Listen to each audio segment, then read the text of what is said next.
I'm really sick of the couch. Back in a chair today, playing a deck that we were mentioning briefly on stream yesterday. Has been something I had been kind of mulling over a little bit, going through old decks, mostly to see like, do we have old decks that are upgraded by any of the new cards from Wilds of Eldraine? And Calibrated Blast was a deck that like initially was showing a lot of promise. We were really crushing with it. This is a deck that is trying to use Witch's Cottage to put ideally Scion of Draco or Shadow of Mortality onto the top of your library to, for 3 mana, deal your opponent 12 or 15 damage. Then maybe you're flashing back to Calibrated Blast to finish them off. Maybe they dealt themselves 5 damage with their fetch lands and stuff and they're just dying to Shadow. Maybe you just have a Lightning Bolt to finish them off. Maybe you attack with something. But that's kind of the big idea here. And as it turns out, you just have a ton of cards in the deck that trigger Up the Beanstalk. You're a Fury, Leyline Binding, Scion of Draco deck, and Shadow of Mortality is also a card that you end up casting a reasonable amount of the time. It's actually very cool that Scion of Draco can turn Shadow of Mortality into a 7/7 lifelinker. That's pretty relevant in a lot of matchups.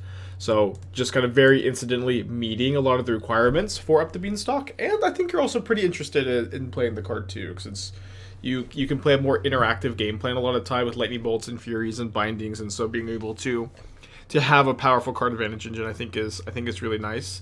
There's a few things I'm doing differently, and it's actually like largely due to a conversation I had with an IRL Magic player, Magic gamer at an RCQ. Like it might have been like a year ago. No, man, not that long. You know, it's been a while, like at least 6 months. Who was saying that they were really liking Territorial Kavu in the deck because it was a looter. It's it's kind of important to be able to loot Shadow of Mortality into the graveyard. In the past, we've played, I think, Tainted Indulgence in the spot usually, or sometimes Bitter Reunion. And so this way you have 8 ways to loot Shadow of Mortality into your graveyard. And then you're already also a domain deck playing Scion of Draco and Leyline Binding. So like the inclusion of Kavu is a little tough because you do have some high number of lands that don't cast them, but for the most part, they I think are pretty good power level upgrades. Sometimes you can't cast them until turn 3, and playing. I think one concession to playing Territorial Kavu is playing Temple Garden, so you can go Xander's Lounge, Temple Garden, and have the ability to have full domain on turn 2. But that also lets you be able to cast Scion on turn 2, which I think is worth it. In the past, we've just had black Triumphs and black Shocklands, which means no Scion on turn 2. Obviously, in your Witch's Cottage deck, you kind of want to have as many swamps as possible. I think one non-swamp in the deck to enable turn 2 Scion when you have it is going to be worth it here. How often do you YOLO Calibrated Blast without Cottage? Yeah, so you'll do that some amount of the time. You usually will just Calibrated Blast uncottaged when either you just have like nothing else to do that turn, but you have like very good follow-up plays, or if you're desperate. And sometimes it works out, and sometimes it doesn't. You have, but for the most part, like your average CMC on Blast is pretty good. So like you have, especially with the trolls in the deck, you have like 19 really good hits, and then you have 19 mediocre hits. So, the 3 damage is not so bad. It's not so good either, but you're about 50-50 to hit to deal like 6 or more damage. Troll of Khazad-dm, definitely an upgrade for this archetype as well. This is something we've played. I think we played one time with Troll of Khazad-dm in the deck, and like a Grixis version with Sauron's Ransom. That build was pretty cool. But Troll being able to both like grab your Witch's Cottage, enable Domain, and also be like a 6 mana card to Cottage back for Calibrated Blast, gives you a good density of enablers. So I'm really excited about this deck. I think this deck's going to be really good. It's been pretty good in testing so far. Nick with the 12 months, happy anniversary. Balsam with the 30. At the very least, I just know that whenever I play against Enchantress, I'm like, oh, this has got to be my worst matchup conceivable. So I don't know. That's got to stand for something. Oh, Lucy is so cute. She's so cute. Kind of wish she would be on the couch, but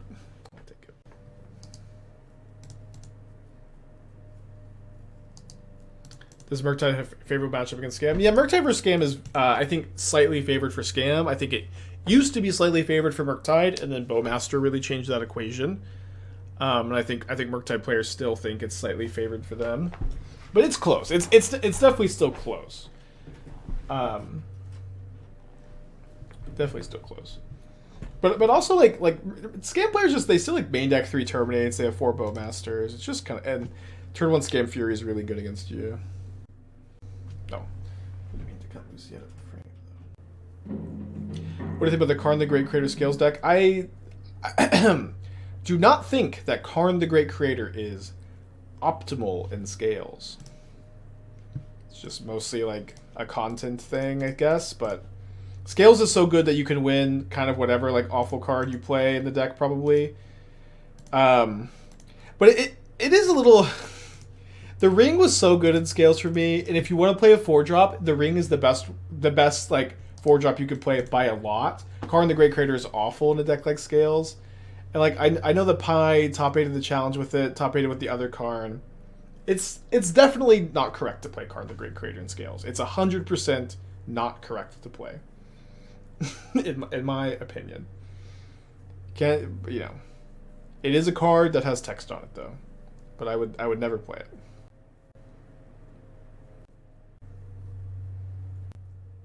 Yeah, I think I just want to get Domain online and maybe not slam Fable into 2 open mana.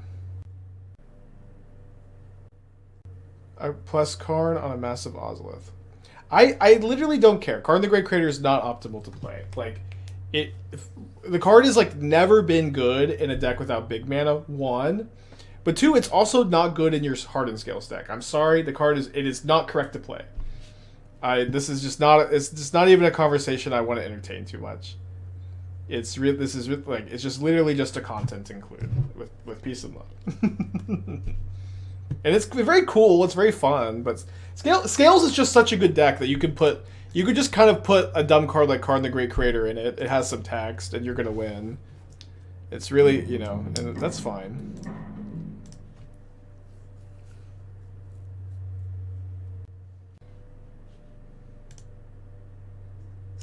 But yeah. Pi was playing 1 Karn Scion of Urza. It's just I just am a little extra touched by it because I was having a lot of success with the Ring and Scales. We had 1 challenge like 4th place with the Ring and Scales. Nobody started playing it, and then Pi is playing the stupid Karns, which they're just worse than the Ring. They're just worse than the Ring, and everyone's like, "Huh? What do you think about that?" What? I just go crazy. Current side of Urza is so iconic. I agree. I mean, it's very cool. Like, it's very cool and fun. Like, I hope that me saying this doesn't stop anybody from trying to have fun with the card, right? But it's not good. You can get the Ring with card. Yeah, it's 8 mana to get the Ring instead of 4. But why? That's just. The problem with Karn the Great Creator, honestly, is that it's so bad. It's like such a bad include. It's hard to even like describe why it's so bad. Like at a very surface level, Karn the Great Creator is not a good card to play in decks without that can't accelerate it. That can't like double spell with it on turn 3 or 4.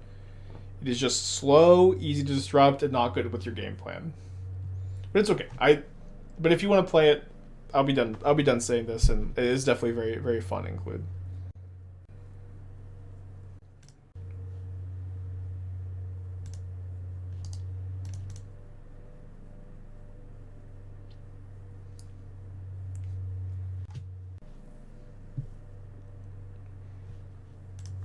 Okay, I think I am certainly going to loot away the Shadow of Mortality. It's definitely tempting to loot away the Godless Shrine to just try to win this turn.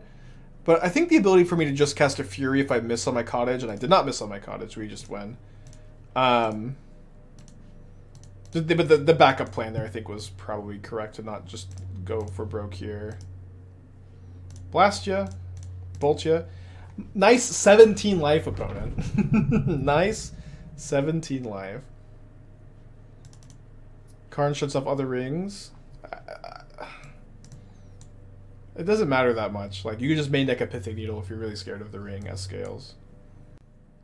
Okay, so up a game against Murktide. A matchup that we're pretty geared for game 1. think I will bring in my basic planes to consider Blood Moon, of course. Probably trim a Delta or a Troll. Yeah, I know people are mostly just messing around. Thoughts on the Snap Flame deck versus the Mirror Ring in terms of positioning?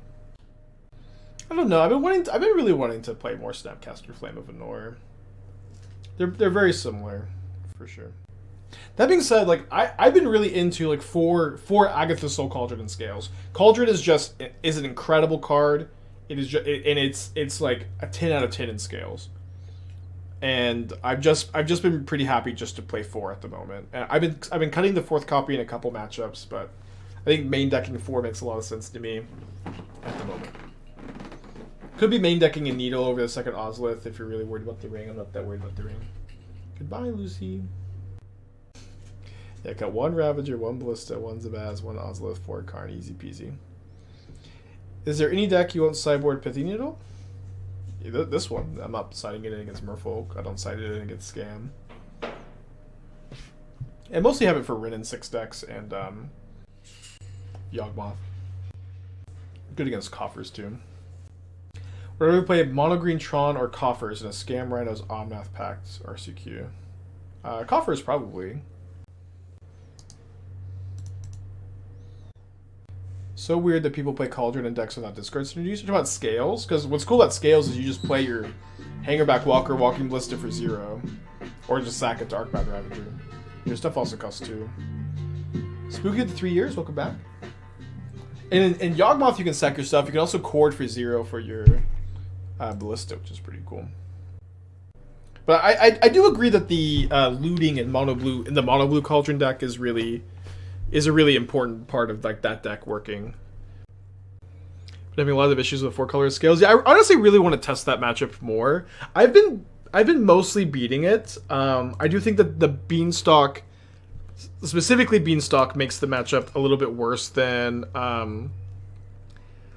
it was before Beanstalk. I wanted to yesterday like try to record some footage on like how I approach the matchup as a Scales player against 4 color, because I think I have a lot to say about it, but I don't know if I have enough or enough time or enough to say maybe. So I'm very unlikely to play Bean here into the 2 mana. I probably should get Overgrown Tomb into Godless Shrine here. A little bit worried. Seems like you put Needle on the sideboard of every deck. Yeah, it's the first Needle is a card I like in a lot of sideboards. You know, I build a lot of decks too, and I don't play my decks enough to like really tune the sideboards a lot of the time, if that makes sense. Where to like have a really tuned sideboard, you need like 100 matches in your belt, or like 80 matches, 60, something like that. I usually don't get quite that high. But like Needle is the first Needle is a very good sideboard card. It's good against every Rin and 6 deck, every Ring deck, every Yawgmoth deck. Like the first Needle is very, very good. They have diminishing returns, but I'm certainly happy to just have the first one usually. So it ends up making the cut most of the time. Okay, so let's cycle for Godless Shrine. But my general advice for playing Scales against 4 color is to just not do anything if you can help it. Just put as much power into play, but don't like sack stuff to Ravager, don't sack stuff to Zabaz, don't go for the Ozlith unless your opponent taps out in a way, or they make themselves vulnerable to that plan. You can just kind of like build a big board, Patchwork is your best turn to play, make a lot of Saga tokens, play your Ballista, ping them with Ballista after they kill it. Try to play your Hangerback Walkers. Wait to play your Hangerback Walkers until you have a sacrifice outlet. That's kind of a really important dynamic for Scales against 4 colors, because all their exile is removal based for the most part. You want to have a Zabaz or Ravager in play before you play the Hangerback Walker, and you don't want to sack it until they do something. That's a pretty important dynamic too. The rings in the sideboard or the main deck are a very good tool in the 4 color matchup also. That's something I believe a lot. I think that I don't think the matchup's not super lopsided for scales, but I usually do beat it, and it's just because I feel like I can play in a really methodical manner. I kind of feel like there's a PUBG streamer who I used to watch when I used to play a lot of PUBG. I still really like, but I just don't tune in very often because I don't play these like shooter games anymore. But Choco Taco, he talked about how he had like this strategy for like the end game of these these battle RPGs, and he just felt like he would always say that he felt like if he just played in this way every single time, he could almost never lose. And it's not quite the same dynamic, but you just have to. It's a tough matchup to learn, but if you learn it, you're in good shape, I believe. How often do you flip on the top of Calibrated Blast? You usually do that when you have a lot of stuff going on or not a lot of stuff going on, which is kind of funny, right?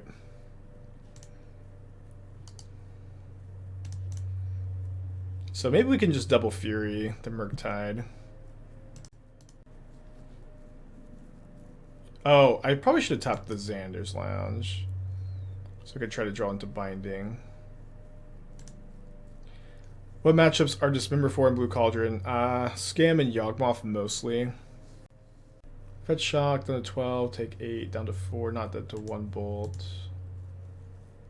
I could also, like, I think I want to play the third bean here so that I can try to find the third Fury, which I feel like with 7 draws, I'm somewhat likely to do.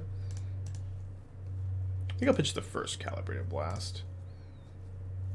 Yeah, I really like Choco Taco. I was even talking to this about Esther last night. I was like, I wish I still was into those games so I could watch it, or so I would watch it more often.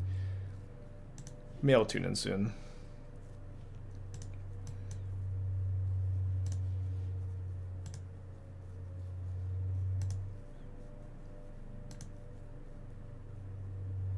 So 7 looks, did not find the 4th Fury. Unfortunate 3rd Fury. Maybe the 2nd one will be enough though.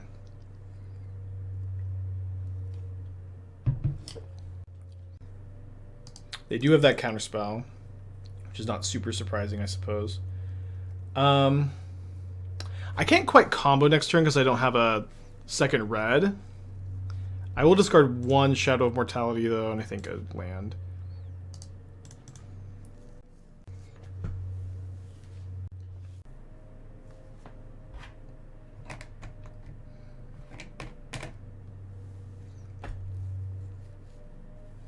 Are there any top tier decks you wouldn't recommend to someone to take to a modern event? Murktide. I would not recommend Murktide at the moment. I haven't, Issa, I haven't. Sounds interesting.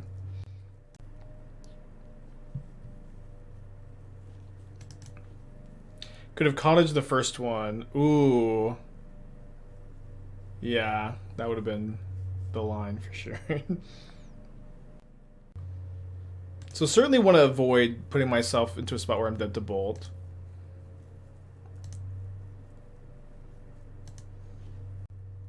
They've already used 2 counter spells.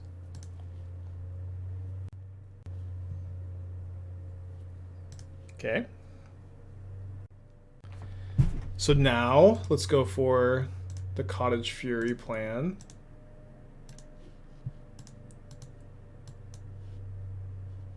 We do let them connive. So we're likely going to have to deal with the Ledger Shredder via Scion block here. Okay, we did find an extra Fury, so I guess I can now Fury. Yeah, I can kill the Shredder.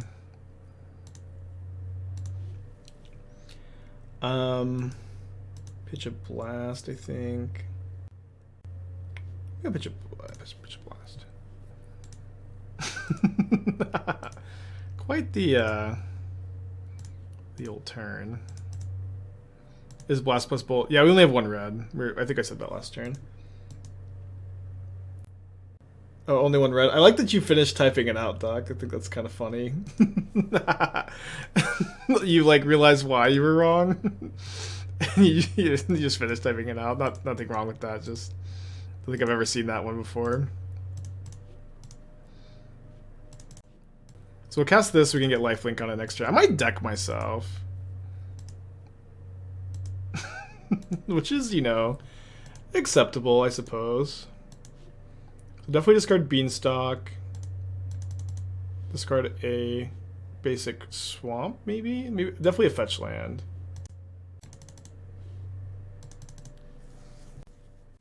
Discard a binding? Probably don't need the second binding.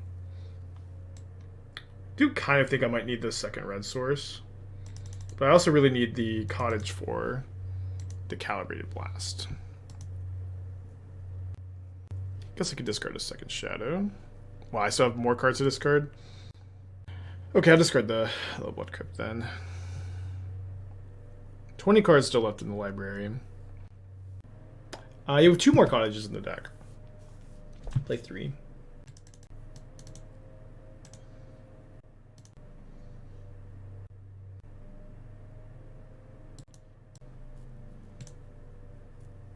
Discard a big boy. I already did 1. There's 2 in the yard at the moment.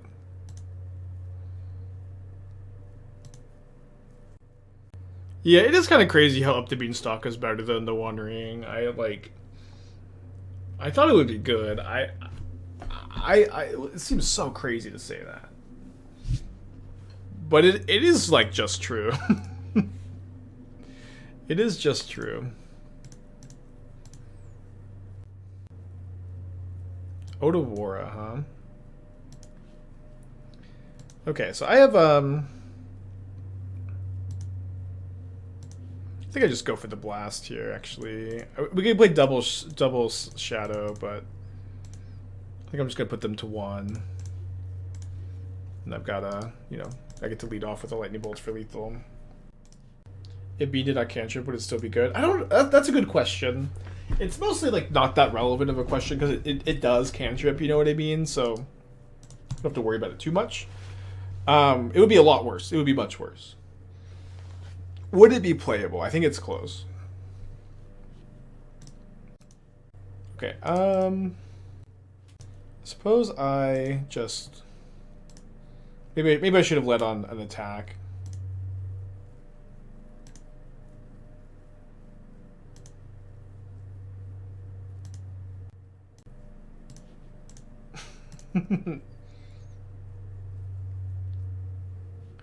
Okay, so then I will bolt. Could go for upkeep. I'll just main phase it. This deck is pretty sweet. Very good bean deck.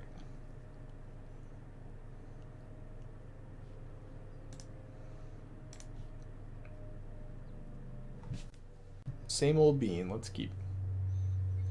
Where do you put the power level of Cauldron relevant to Beanstalk and the Ring? Apple. Yeah, somewhat apples to oranges, but it is kind of an interesting comparison where Cauldron can go in a lot of decks, and so can Ring and Bean. For the most part, like it's very hard to compare a card advantage engine to like a combo enabler, but it is also like Cauldron is kind of also a card advantage card. So I don't know. I don't know, but I do like the question. That's maybe the first time I've ever said that.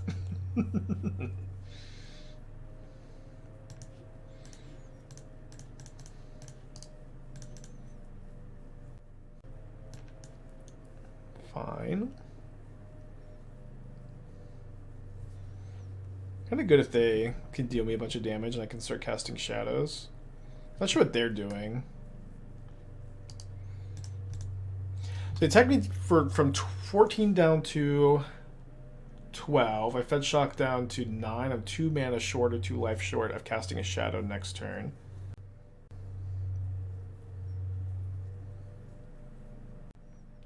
Interesting brew over there.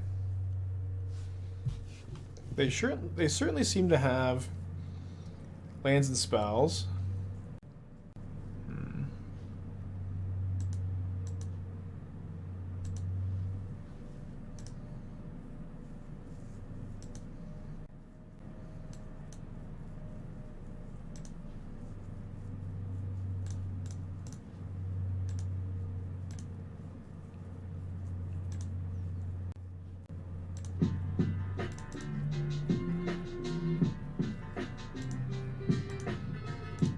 I love how castable the Shadow of Mortality is in this deck. And I also love that it gets lifelink off Scion. Big fan. I think I'm going to cast Lightning Bolt. I think there's a reasonable argument for evoking Fury here. Let's just cast Lightning Bolt instead. Draven with the 31 months. Hope you're doing well today. Hardcast Grief. Interesting. They probably have Ephemerate in their deck. That's about all I can guess from and Solitude. Probably about all I can guess right now. Kind of doubt their Reanimator if they're playing Bowmaster. They might be, though.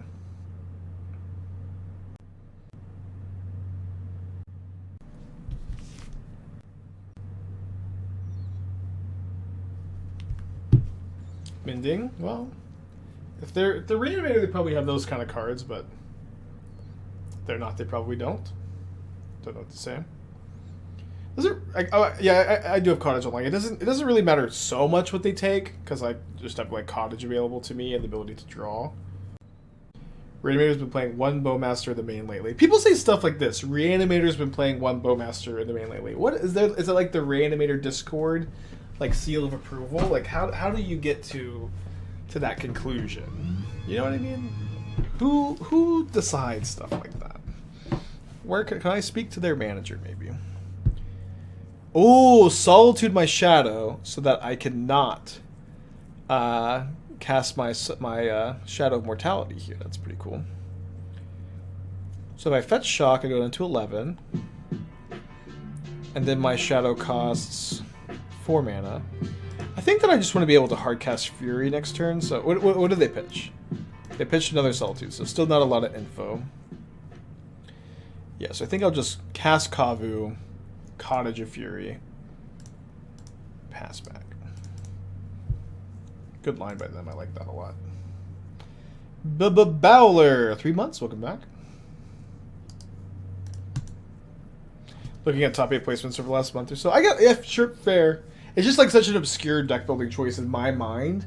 But I will say, I get almost all of my deck lists and I get almost all of my Magic information from you guys during the stream, and then like you know, also from like watching other streamers and like just seeing what people post on Twitter. I don't really like dig through deck lists that often because, for the most part, when there's a cool deck list, people will tell me about it, and so I do appreciate you telling me about it. Do I want a second Fury? I think it's enough better than the average draw to Cottage back here. Yeah, literally Mystic Sanctuary. Is it the common Eldred Land's my favorite cycle of all time? I don't even know if I particularly like them. I do play them a lot. They're good. I play them because they're really good. I think that they're pretty bad design, to be honest. We've played. They're all good in Modern though. They're literally all good in Modern, except for Mystic Sanctuary. That one is actually unplayable in Modern. But with the exception of Mystic Sanctuary, all of the Eldred Lands are good. I'd like to tell you about a top 4 RCQ deck list. I'm interested.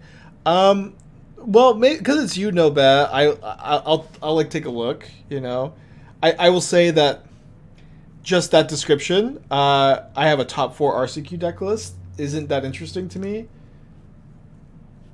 want to break up the Drown and the Marsh Flats. Maybe I'll do this.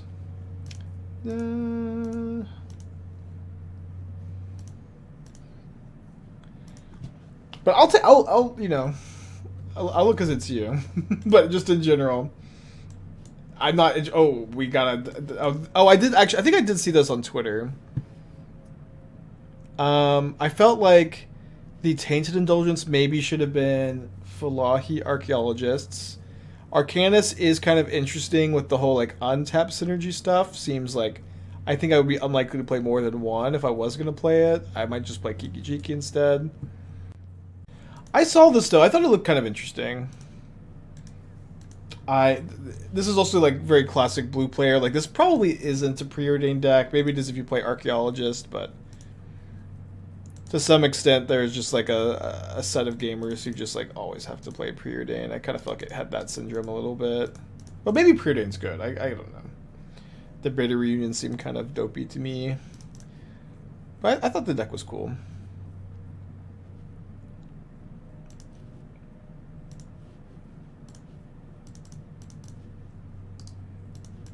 They do have a Solitude. I don't know. It was cool. I've been working on Kiki Cauldron for a little while. My builds are like a bit more... Oh, Fatal Push is nice for them to have here. I've been working on some Kiki Cauldron brew builds, whatever, for a little while, and this, I think, is probably better than anything I had. I was a bit more in on trying to, like, play, like, Aether Vial plus Power Conduit, and, like, have more artifact synergies because you're a Cauldron deck, and play a Corridor Monitor, but couldn't really get it. That deck actually turned into the mono blue Cauldron deck. I wonder if they chump or not. They probably should chump. Okay, so we can flash in our Fury now. Yeah, it seems that they're not blocking. Sure. They just get the bigger thing off the field. Okay, I'm gonna cast the Fury, I guess. Your turn.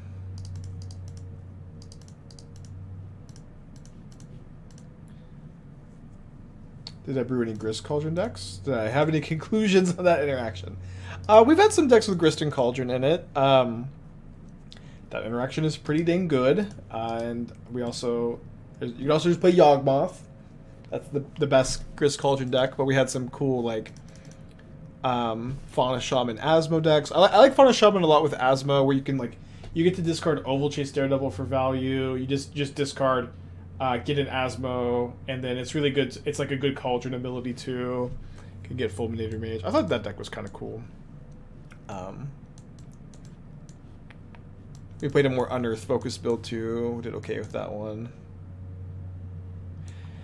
Okay, so I don't really know what they're doing. They're probably Reanimator. I think Tourach is likely going to be really good against them. Our only graveyard hate is Kavu, so we maybe just need to be blasting them. I think I'm going to trim a Fury, trim a Bolt. Click Submit. I feel like every Cauldron deck is a bit of the you could just play Yogg Syndrome. Yeah, that's true. I think exceptions to that are Scales and the mono blue Cauldron deck. I think they're both doing enough things better than Yawgmoth that they're viable. PDE, the 17 months, thank you. But I do agree there's always a little bit of that.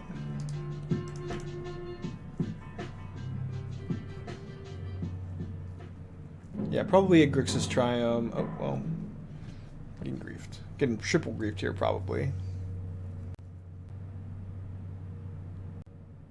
I sent a Fauna Shaman Asmo deck like 6 months ago. Response, don't play cards like Fauna Shaman.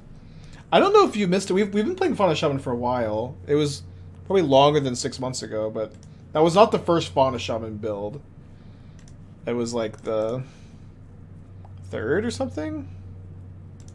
But I've at this point trophied with Fauna Shaman several times. Fauna Shaman is bad, but Fauna Shaman is specifically good with Asmo and Tyvark / Cauldron. We have played a good amount. Is Break the Ice better than Charmal? We have a hard time with double red. Charmal does have the synergies, but I'm kind of scared about being able to double red.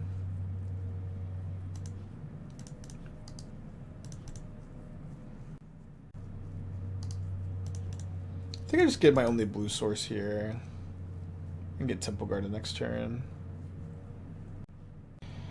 Tourach kind of makes that awkward, I suppose. Oh, no, it doesn't. I just get Triome. Yeah, just get Triome. Duh.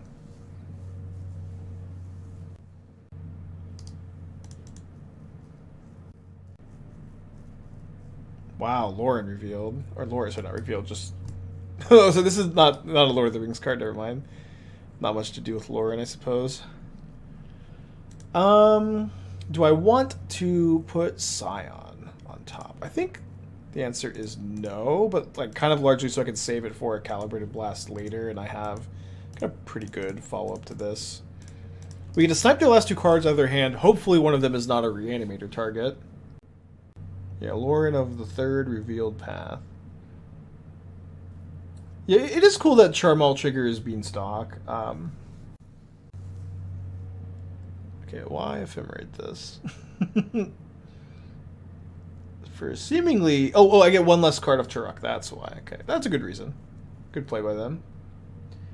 What is my favorite part of brewing when a new set drops? find ways to strengthen, create existing archetypes, or finding old card that was clearly powerful, never find a home. Yeah, I mean, it's way more exciting when you get to build a new deck that's pretty different from other things that have been tried compared to just upgrading old strategies. But for the most part, like, you just get what you get. Like, people a lot of times will ask me to, like, make a deck good. Spike, can you make this deck good? But the answer is you can never make a strategy good. Things are either good or they aren't, and you discover them. What the fuck? Okay, so maybe I do Geist of St. Traft versus everything, because they can clearly never resist that. I think I'll probably do Geist Flooded Strand versus 2 mystery cards. My favorite deck I've ever brewed. My favorite deck I've ever brewed is this. I was looking at it last night. I usually will say I don't have a favorite deck, but real aspiring Spike fans know, and all of you listening are now becoming a real aspiring Spike fan, will know that this is my favorite deck ever. Get Sultai Uro gifts. Being able to gifts for, like, Uro, you would go like Uro, Loam, Mystic Sanctuary, or fetch for Mystic Sanctuary into whatever spell you wanted to cast, which is like oftentimes a Splendid Reclamation to return your lands back, trigger Field of the Dead if you didn't have a lot of lands in the yard, Hour of Promise, Time Warp, Damnation if you needed it. This deck was just something very special. It was, and then you had the Cryptic Command, Mystic Sanctuary loop. That deck was a big deal. Wow, Ringbearer being relevant cannot block Lauren. My opponent does keep find the Solitude pile yet again.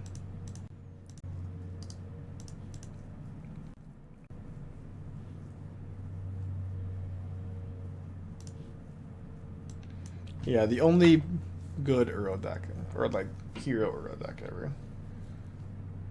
Yeah, a lot of banned cards in that deck, unfortunately. Uro, Sanctuary, Field of the Dead. The sideboard was like, we used to play some good, nice sideboard cards. So we sided into, or did I feel like I used to have a way to like ensure I could gifts for one of these. What was it? Oh, was it Pulse? Yeah, you gifts for Pulse, Elder Gargaroth, Atrasta, and like Weather the Storm against Prowess, and you would get 2 of these. That'd be a pretty good pile. Oh, they drew off Lauren. That's interesting. Yeah, Aether Gust was so crazy with Mystic Sanctuary. It was so crazy with Sanctuary. Much worse without it. Much worse without it. What if that deck played Bring to Light and a couple Triomes? Well, I don't know. I just like Gifts of Given was really good, specifically with like Loam for Field of the Dead or Loam for Mystic Sanctuary and Uro. You have none of those anymore. Did I try 2/3 Duskwatch Recruiter in the Simic Cauldron deck?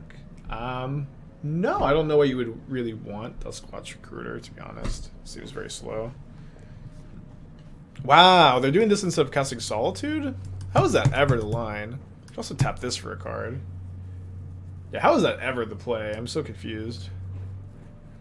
Opponent's been playing really tight, so I'm like I mean, they've been playing really tight, but they also registered Geist of St. Traft, so I don't really know. That's pretty good here. We are a Leyline Binding deck, at least. So they're definitely not Reanimator at this point. Maybe that was already clear. Hard to say. If I attack with the Shaman, I can double spell here. I guess just because they have the Sanctifier, playing Shadow of Mortality is not that big of a priority. In fact, I think I might like to Cottage back my Scion of Draco, which can give my Shadow lifelink and can give me a colorless blocker, which can be relevant here. Can you play something like that in Legacy, or is it too slow? It's probably too slow, but I'm not really like a Legacy expert. But I would have guessed too slow. You feel like I used to be a Legacy expert, like 7 or 8 years ago. 9 years ago, maybe? It's been a while. You feel like any number of gifts has a place in Reanimator builds? No, I've played gifted Reanimator builds. It's just really slow. Just really slow. Period A didn't change too much. I don't know about that. Preordain's a really good Modern card. There were a lot of people saying Preordain would not see play in Modern. And, you know, fair enough. Yeah, you have your opinion. Preordain, really good card, though. Okay, Legend Rule your Lorens. That being said, I don't know. I would still very much like to see Grief get banned. But we've already kind of had our scheduled ban list conversation for the day. Tune in tomorrow for the exact same conversation forever. These get First Strike. Not the most relevant line of text.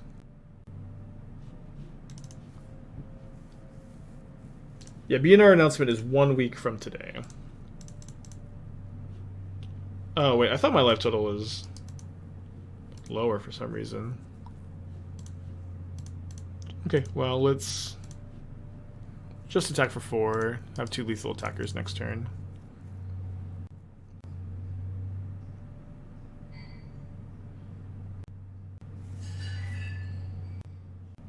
Oh, that's why. Lifelink on the Tourach.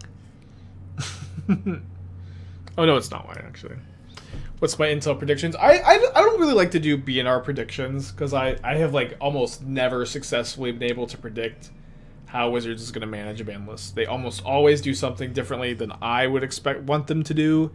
And so a lot of times I'm, like, pretty, like, happy. Like, the unbanned preordained thing was something that wasn't on my radar at all. Wasn't really on anybody's radar. I think it ended up being a great unban. Like, an awesome unban. Good job to them. And I think they've got, like, a lot of minds at work. Like, and like if I was in charge of the ban list, I would what I would do is I would ban Grief, unban Twin, unban Bridge from Below. That would be my changes. But I don't feel like, you know, I think you could easily do nothing in Modern, and it would be fine. I think Modern would be better with those changes, but you could easily do nothing. There's a few other things you could do too, where Modern would be better. Also, right? I lost a hammer twice. Surge of Salvation turns out to be pretty dang good against us, I suppose.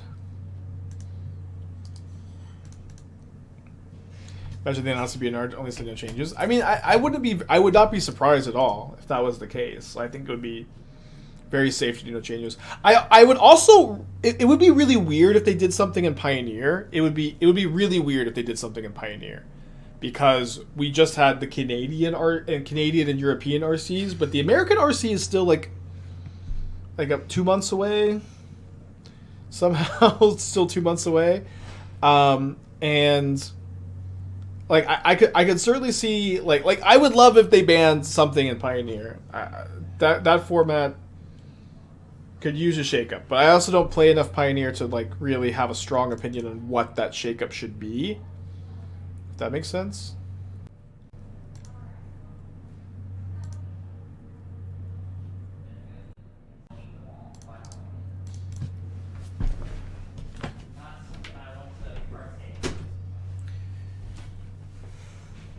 Do you think Wrath is too strong for Pioneer? Do you mean the format where Supreme Verdict is legal? I don't think so.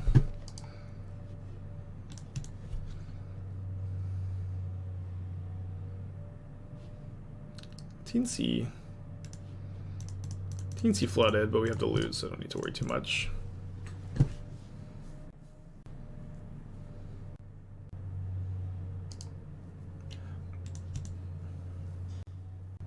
Nykthos is the one I go. I would probably rather them see them ban Karn rather than Nykthos, but I don't really know. The thing about Pioneer is I think that most players can agree that it would be probably good if something changed in Pioneer. I think the majority of Pioneer players, the majority of Modern players could agree on that. Not all of them, obviously, but I think the majority would kind of be in that camp. The problem is, I think you could really not get more than 50% of people who even, like, you take that group of people who agree there should be a change. I don't know that you could get 50% of people to vote specifically on one change, if that makes sense. Do you have an empty cup I can pour this in? That's like... I'm kind of like too caffeinated as it is, to be honest. Also, why did my opponent wait on this Bowmasters? They like passed priority back to me. Like they're like okay, I'm only gonna cast Bowmasters here if you Lightning Bolt first. It kind of doesn't make any sense. I guess it doesn't, huh? Yeah, I guess it doesn't.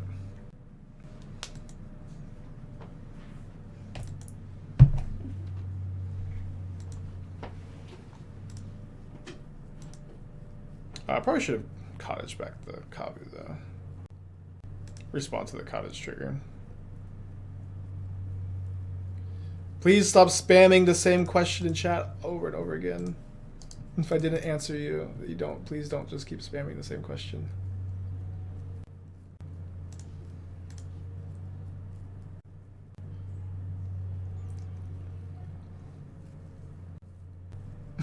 Like, if I see you spamming the same question, I'm less likely to answer it, you know what I mean? It's just like... No spam, please. But also, like, does anybody have thoughts on the Judge Academy thing? Like, I don't know. Bad, probably. I don't know enough about the Judge Academy inner workings, and I think most people don't, to, like, say for sure exactly what's going on. But probably bad. Alright, I suppose the plan is to just natty double blast them. I think I will go to main phase this, so if I miss, I can Cottage back my Kavu and maybe haste a Kavu next turn off the reflection for lethal. But nope, just blast, no setup. Let's go. You love to see it.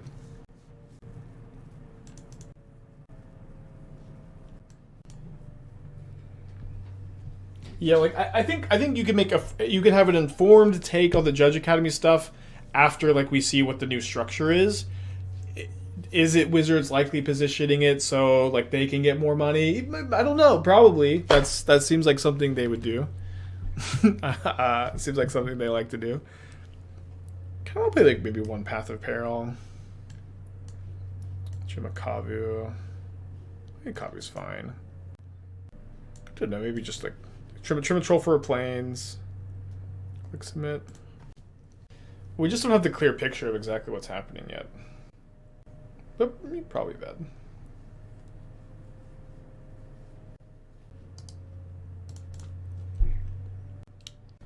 SEG passed him said we know you and we'll hire you regardless if the system is or not.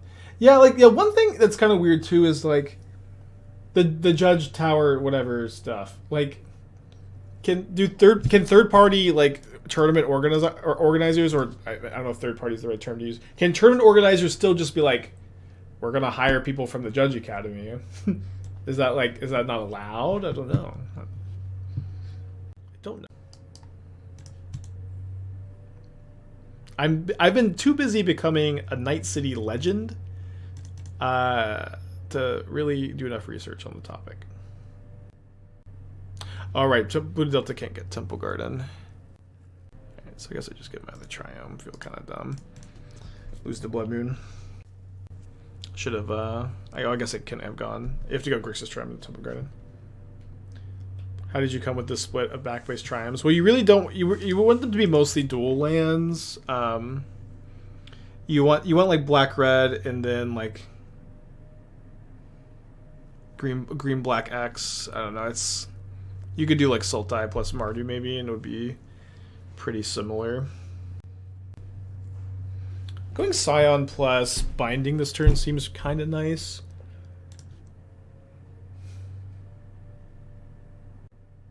But I think it's probably best to play Fable so I can set up for Calibrated Blast next turn.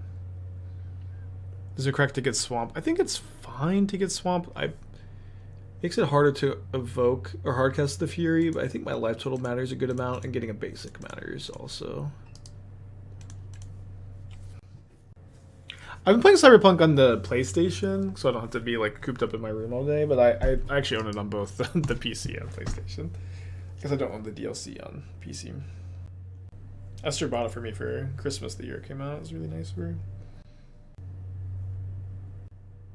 It is odd that anytime there's a lull and bad will towards Watsy, think of a new way to make everyone mad again. I don't know.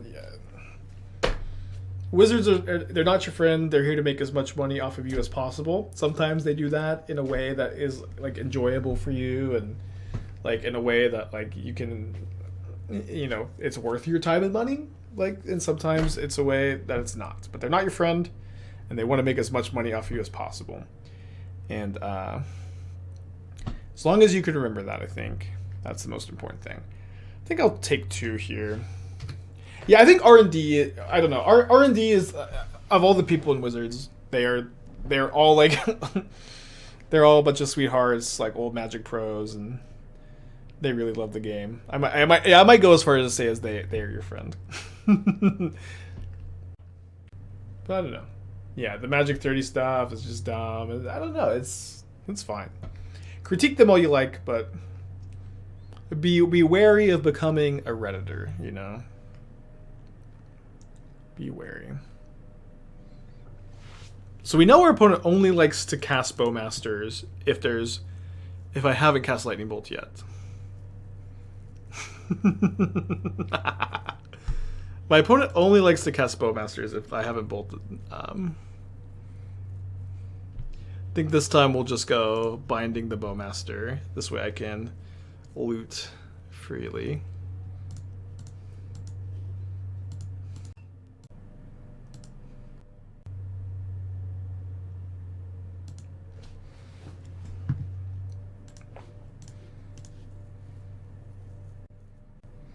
Was kind of hoping to draw another red card. But I think they're just going to die.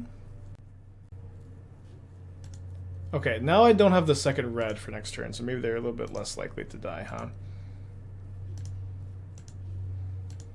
That being said, we will get to put them down to 3. There's not a lot they can do about it. They make more money off me if cards are more reasonably priced. Just saying, yeah, I don't know.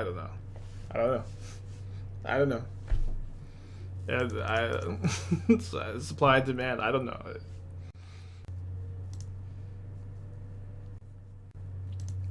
I don't doubt you. But in general, this chat is just not also the complain about everything Wizards does channel. That is reddit.com actually. That is actually a good spot for it. Okay, so opponent's going to go to 1, which means they will be dead if I can flash back the Calibrated Blast. I will always deal at least 1. That being said, I would need another red source. So I need a fetch land. A troll doesn't do it because I have to land cycle this turn. Yeah, or I could do Mike's channel. I don't know. He mostly likes to complain about Modern or doesn't anymore. I play a ton of Esper Gurus. I probably wear Murktide. Any tips? Your best sideboard card you can play against Murktide is Stony Silence. Because it's 2 mana, turn off all their graveyard hate. It also makes Ragavan not as good against you. Oh, really surprised they took the Fury.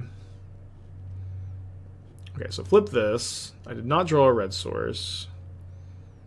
My Shadow costs 8 mana. It costs 6 if I shock, so probably not shocking.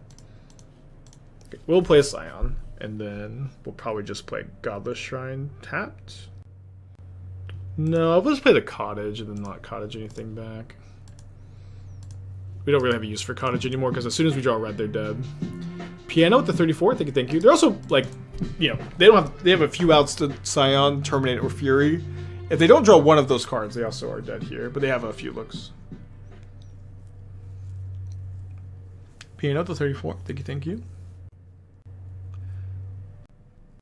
Any consideration play Scion last turn and blast on upkeep? Well, that would have been worse against the Thoughtseize. We would have had our blast Thoughtseize. I think just making sure it doesn't get discarded and figuring out the last point of damage is fine. They discard just Blood Crypt. Wait, you don't have an answer to Scion in your hand? You only loot one thing away? That cannot be correct. Okay, we're 306 of this league. That's pretty exciting. I'm going to use the restroom, but... Oh, let's get a... Good hand, though. Against Scales. Interesting.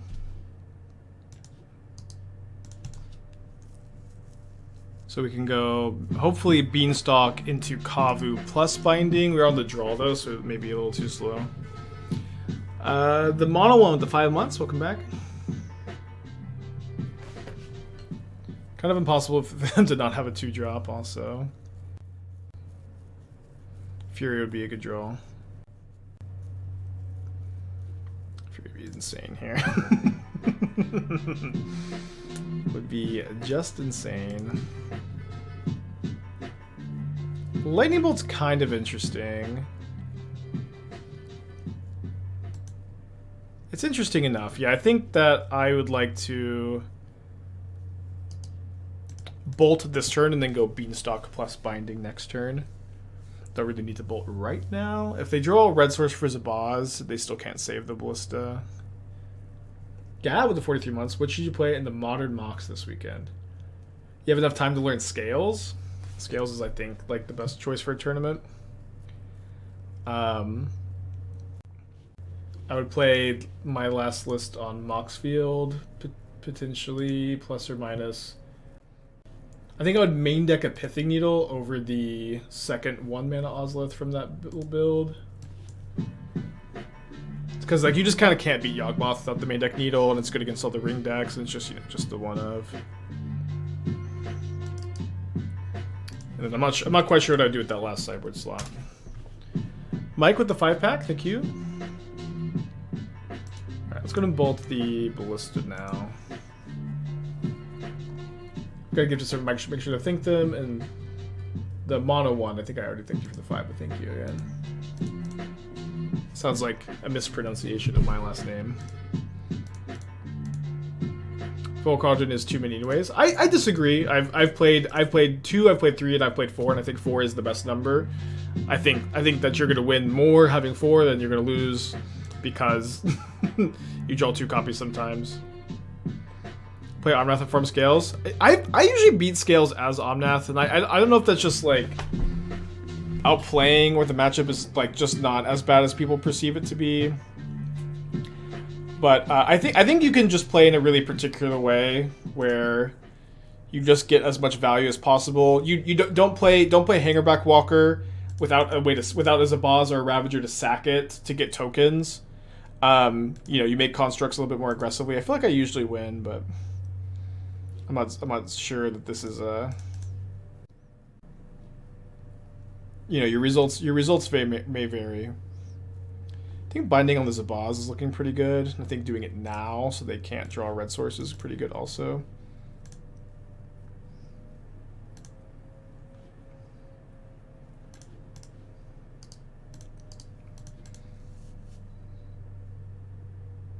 Yeah, playing Omnath is fine though. Omnath is a good deck, of course.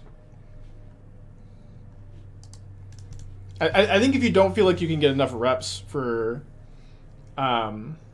reps with the deck, then by all means.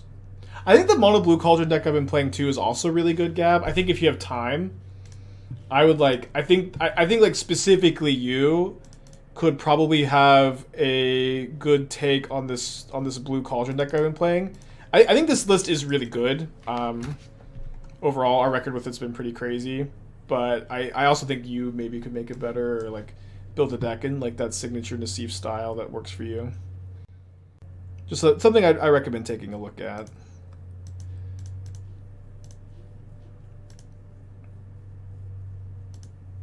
Okay, don't draw anything too crazy, but still a powerful turn here.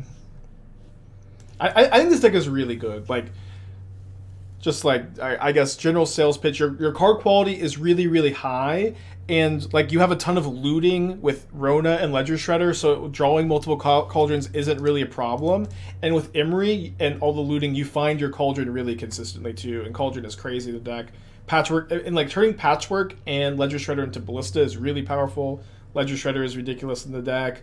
I like this deck a lot. I really recommend it. I think the Omnath matchup is closer than it looks. We were beating it a lot when we had rings in the sideboard. I may want to get like a ring or two back in the sideboard. But I don't know. Like it's also like tough to mulligan in that matchup too.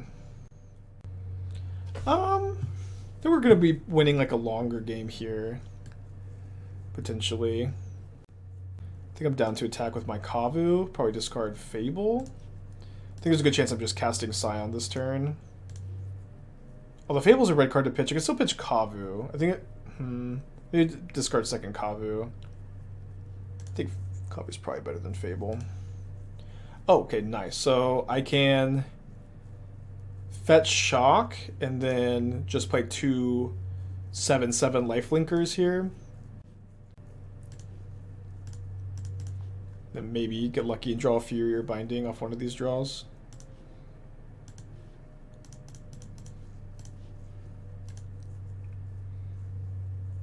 Or Bolt, I guess.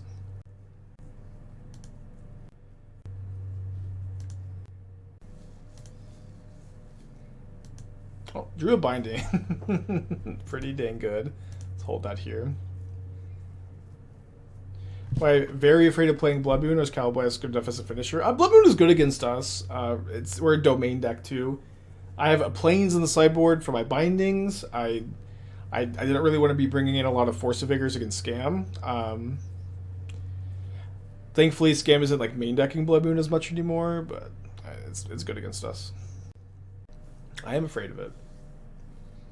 What's the story of Blast today? Just trying something you've been testing, or do you feel good about it? I think the deck is good, like, or at least like this is a deck that's been relatively good in the past, and Beanstalk happens to be a big upgrade for it. We just kind of missed it earlier.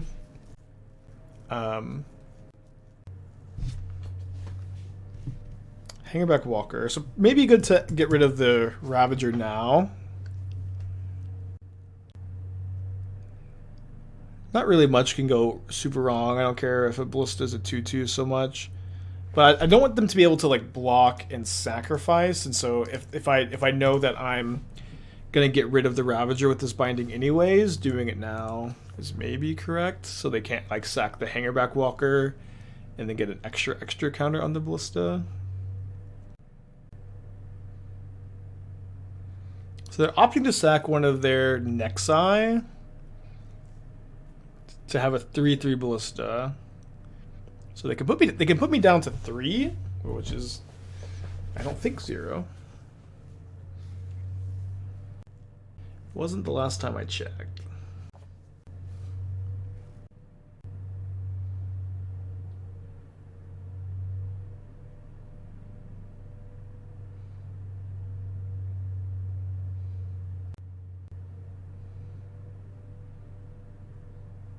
I mean, if their plan is to go, I guess their plan could be like block, and then go like Cauldron.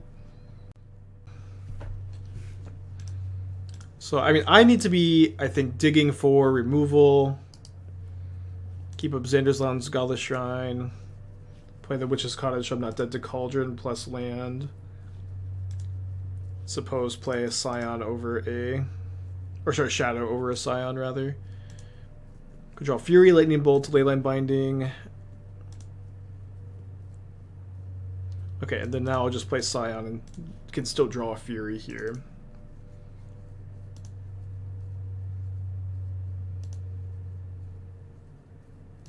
Okay, a whole lot of nothing, but we're still super ahead. 2 blockers should be like more than enough. I don't think this attack accomplishes a ton though. Since they're already forcing at least 1 block, they'll likely block both shadows, ping me for 3. I guess if that's the case, I just don't feel like it accomplishes anything. Not sure.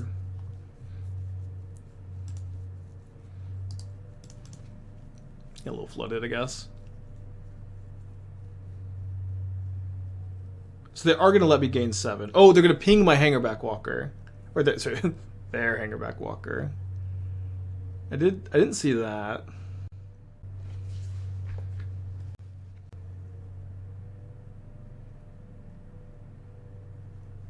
So how do they kill me this turn? They have to do something like Land Scales Ravager, which is not very likely. There's a green source for Scales. They could have Scales in their hand because they haven't had any green mana.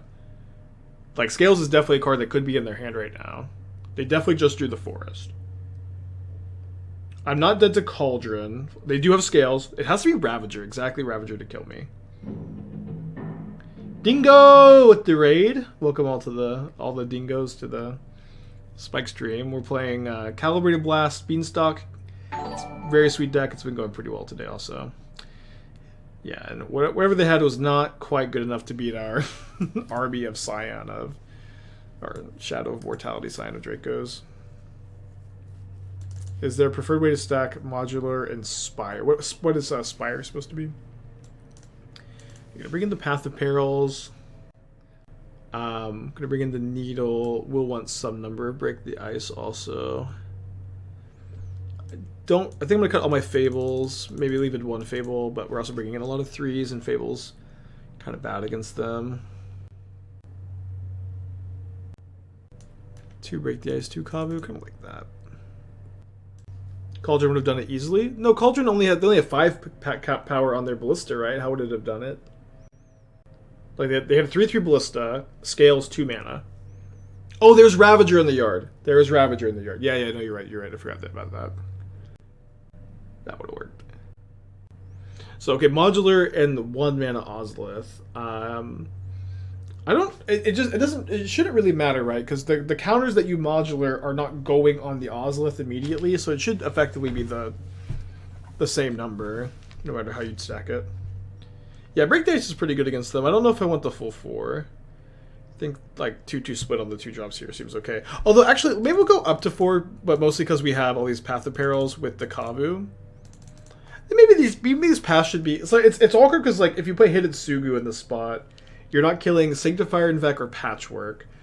And you're also exiling your own graveyard for Calibrated Blast, which could be awkward, but not that big a deal. And then Path of Peril kills Kavu, which isn't that big a deal, especially because you're boarding them out against Hammer, and can just board them out in this kind of matchup. Let's try this, though. Maybe 3-1. Maybe it's just 3-1. 3-1's looking good. Is Kavu worse than Troll? I think because I boarded it in all these Path of Perils, I want it. Troll was also like a land, you know. Like, you saw me boarding out of Troll, but that's because I was boarding in a land. I was boarding into Plains, and Troll can't get Plains.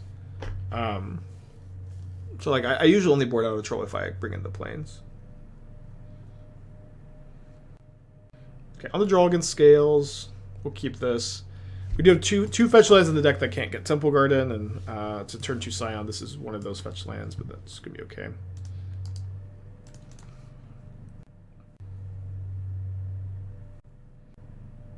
Do they consider Palantir? I think that card sucks and is like even like isn't that card just bad? Like when you go Cottage and put your Shadow of Mortality on top and you trigger Palantir, don't they just always just let you draw a card? Like that's your big payoff, is make them let you draw a card. I feel like that's bad, and there's maybe something I'm missing because people sure do suggest this plan a lot, but I mostly don't get it, you know what I mean?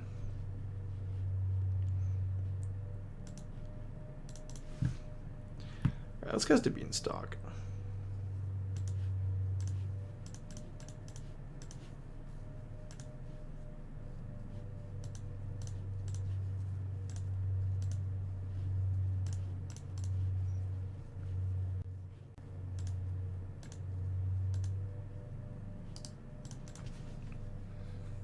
Even when they don't know what's on top.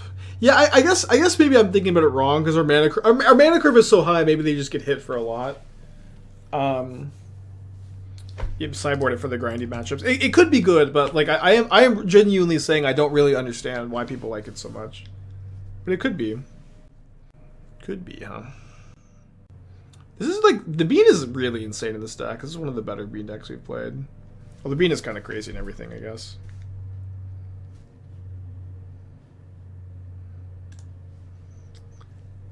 I think I'm down to just draw a ton of cards here.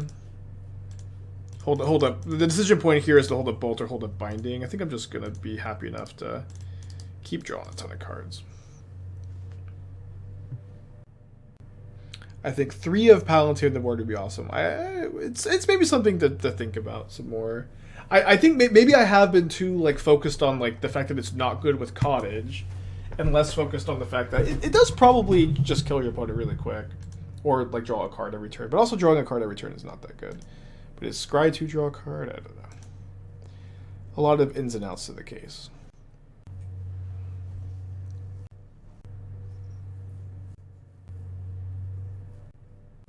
Plays Beseiju. As Scales, does Damping Sphere going against Titan? If you have Damping Sphere in the sideboard, yeah. I tend to like to play Force of Vigor in my sideboard for Titan instead of Damping Sphere. As Scales.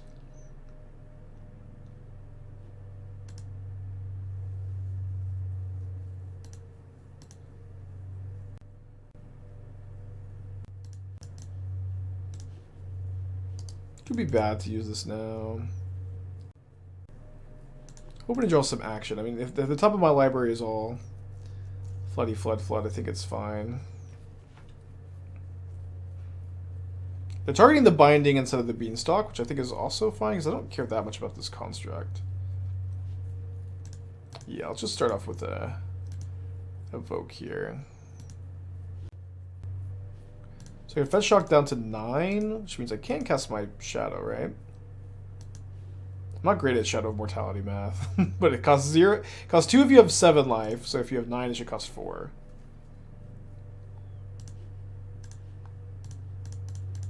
Perfect. Bean card count is now 5, including the card it drew for itself. Could go like Path of Peril, Cottage, Beck, Fury next turn. And like one thing too about the Palantir is like Beanstalk is a better card draw engine than Palantir. Maybe Palantir is good. What does this deck do against Tron?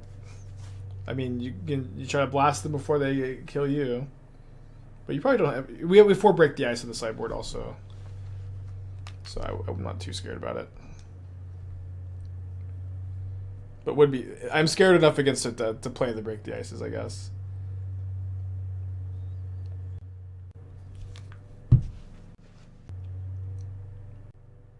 Agatha's Soul Cauldron. They have Haywire Might, Hangerback Walker, Zabaz.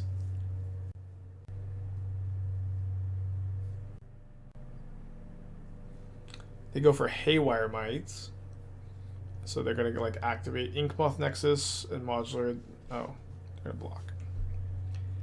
I drew Break the Ice, which I could overload next turn to kill Inkmoth and Urza Saga. Let me cycle my Triome.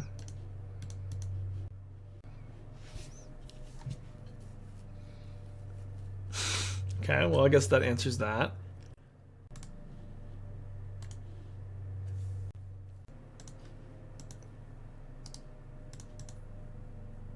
So I want to do this now, so if they're going to modular over to Inkmoth Nexus, they have to do it without stopping me from gaining 7 life, if that makes sense. And I can overload next turn.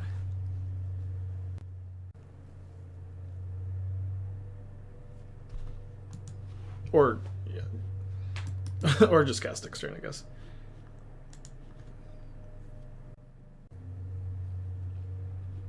Okay, so they can say no to modular onto my Scion. They do have to at least target it.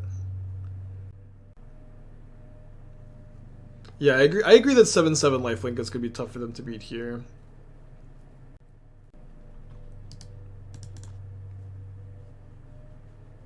Could have been fine to let them modular onto the Inkmoth though and kill the Saga. Now I get to overload Break the Ice though, and they'll have a Construct probably. Put Fury on top. Yeah, sadly Overload doesn't trigger Bean. We also don't have Bean in play for what it's worth. I think we're likely going to be playing for a trophy, which is pretty cool.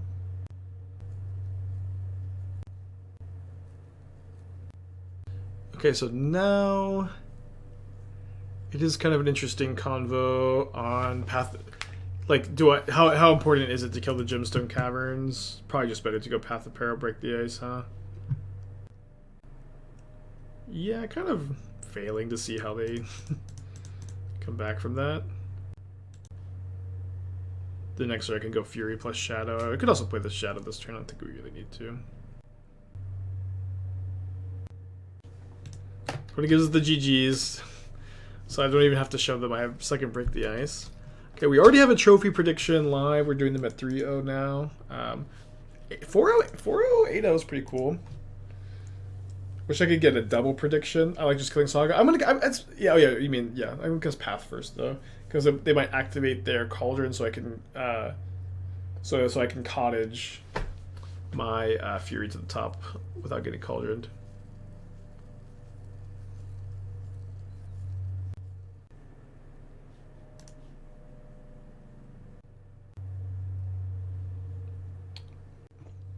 Six mana's probably this hand's mana's probably bad enough. I could probably just go to 5. I really don't like being on the play and like needing to draw land so bad. I think I've gone low enough though, and this hand can't cast beans, but does have double beans. Guess probably keep Calibrated Blast as a red card. Yeah, I mean, if we just draw a green source off the top and can go bean, I'm feeling good. 4-1-3, that's 13 months, thank you. I guess Fury also kind of has to be okay in the matchup. Probably okay against Inspiring Vantage. Burr. Okay, I do have triple Blossoming Calm on the sideboard. But I also have triple Blossoming Calm on the sideboard. Cause Burn is not that good of a matchup.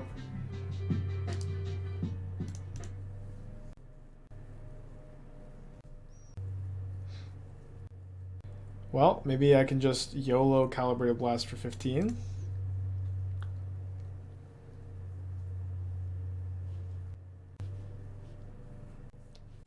Not quite there yet. I will, I think, go ahead and cast it Up the Beanstalk, despite it costing me some life.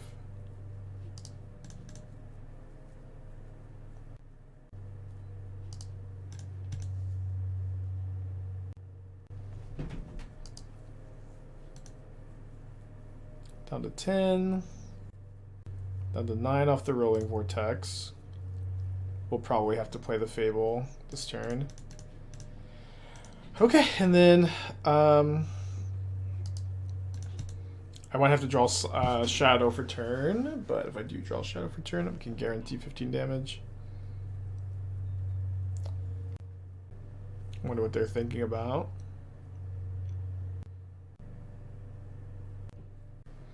Trying to count to 9 can be difficult. I am dead to 2 Boros Charms. Otherwise dead to any 2 burn spells here. They got 4 cards in their hand, somewhat likely to have 2 burn spells. I guess I'm not dead to Rolling Vortex, number 2.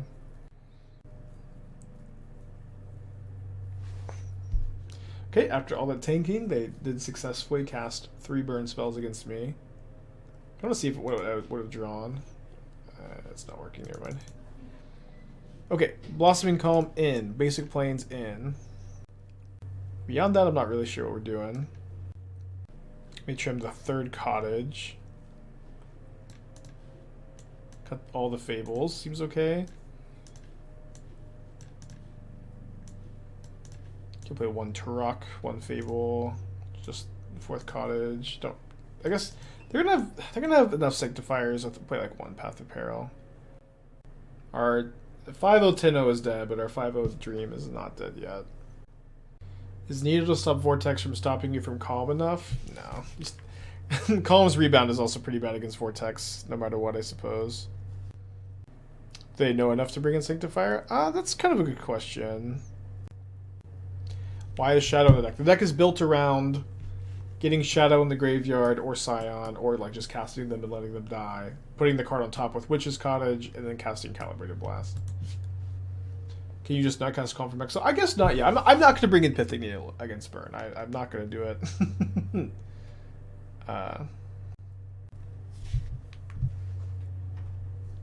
But yeah. Wait, using the Mythic Artifact from Lord of the Rings instead of Calibrated Blast? I would think that Calibrated Blast is a lot better.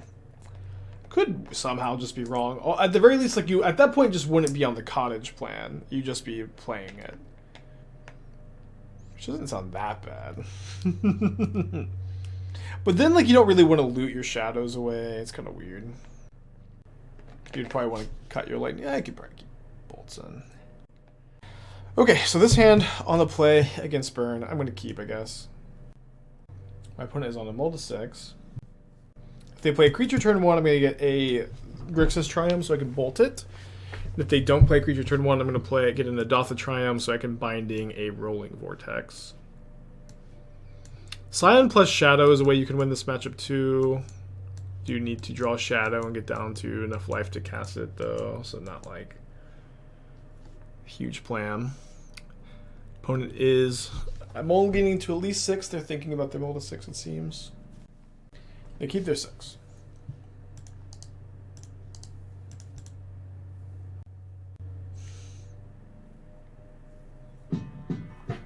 Lavamancer, 18. Thank you, welcome back. They did not play creatures, so we're going to stick to the plan. Indatha Triome into play.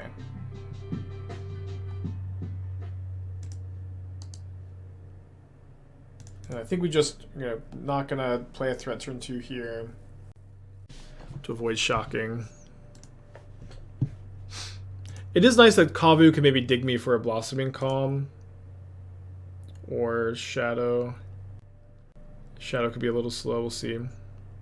I'm really hoping my opponent just plays Rolling Vortex this turn. That would be so good for me. They wouldn't get any damage off of it. Big tempo swing in my favor. Not so lucky.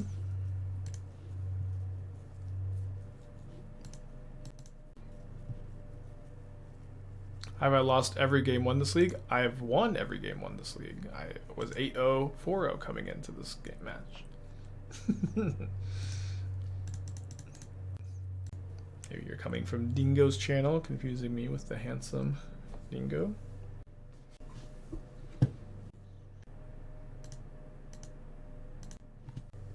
Opponent is one of the most calculating burn players I've ever run into. I'm not qualified for PT Chicago. I'll try to qualify for it in Atlanta, and I will almost definitely show up no matter what happens.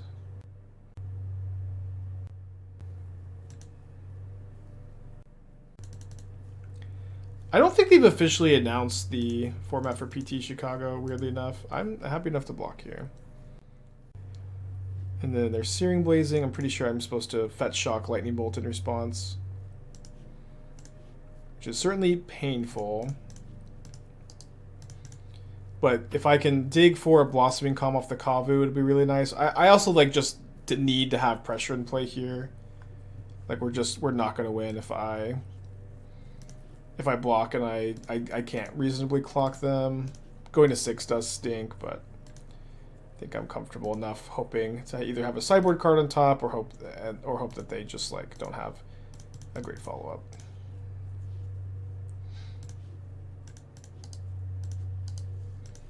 Yeah, no worries, man. I'm just teasing you. Dead to 2 burn spells. They shock in Sacred Foundry before sacking the Sunbaked Canyon. I wonder what that means. Just flexing on me. Alright, so let's see if I would have found the Blossoming... Well, too late. No. Doesn't even let me see it if I would have drawn the Blossoming Calm. I feel good about having the Calms, maybe. That matchup does seem really tough. 4-1, sadly. 7-3 on the day. Let's go and do another league. Sorry, believers. Are there matches where we're all in on the Shadow plan? I mean, we cast Shadow and we gain a bunch of life with it. I don't know if that counts as all in.